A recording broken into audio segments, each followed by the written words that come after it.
Assalamualaikum warahmatullahi wabarakatuh. Saya Feliko dari kelas 11 Multimedia dan saya akan menjelaskan materi tentang haki atau hak atas kekayaan intelektual. Pengertian haki. Haki itu adalah hak yang timbul dari pola pikir yang menghasilkan suatu produk atau proses yang berguna untuk manusia. Selanjutnya prinsip haki. Haki itu ada 4 prinsip. Yang pertama ada prinsip ekonomi, yaitu hak intelektual yang berasal dari daya pikir manusia yang akan memberi keuntungan kepada pemilik hak cipta. Yang kedua ada prinsip keadilan, yaitu perlindungan hukum bagi pemilik haki sehingga memiliki kekuasaan dalam penggunaan terhadap karyanya. Yang ketiga ada prinsip kebudayaan, yaitu pengembangan dari ilmu pengetahuan, sastra, dan seni guna meningkatkan taraf kehidupan serta akan memberi keuntungan bagi masyarakat, bangsa, dan negara. Yang keempat ada prinsip sosial, yaitu mengatur kepentingan manusia sebagai warga negara sehingga hak yang telah diberikan oleh hukum atas suatu karyanya merupakan satu kesatuan yang diberikan pelindungannya. Selanjutnya masuk ke sifat haki. Haki itu memiliki 2 sifat.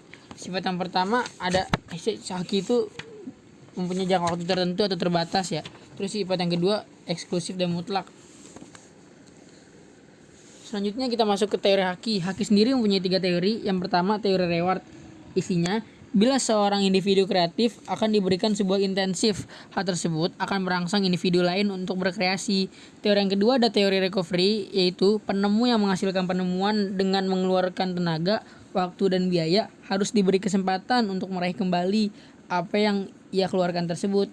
Yang ketiga ada teori insentif, yaitu dalam rangka menarik minat dalam menghasilkan penemuan diperlukan suatu insentif sebagai semangat. Selanjutnya ada sejarah haki. Perkembangan konsep haki merupakan perjalanan relatif panjang. Ia tumbuh dan berkembang sejalan dengan peradaban manusia. Berdasarkan catatan sejarah, teks haki terkuat berdasarkan Undang-Undang Paten Venesia tahun 1474. Saya akan ceritakan sedikit kisahnya ya. Pada tahun 1516 terciptalah Undang-Undang Hak Cipta pertama di Venesia, Italia, yang menjamin monopoli untuk mencetak selama 5 tahun. Sekitar tahun 1586, Raja Richard dari Inggris memberlakukan detektif Star Chamber yang menentukan bahwa setiap buku memerlukan izin dan setiap orang dilarang mencetak tanpa izin.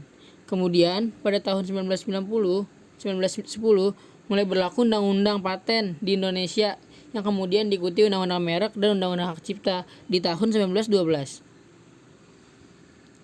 Selanjutnya kita masuk ke jenis-jenis haki. Haki sendiri memiliki 8 jenis. Yang pertama hak paten, yaitu atau hak eksekutif, yaitu yang diberikan oleh negara kepada inventor atas hasil investasi di bidang teknologi. Yang kedua ada hak merek, yaitu tanda atau gambar atau kata atau nama atau huruf atau warna gitu.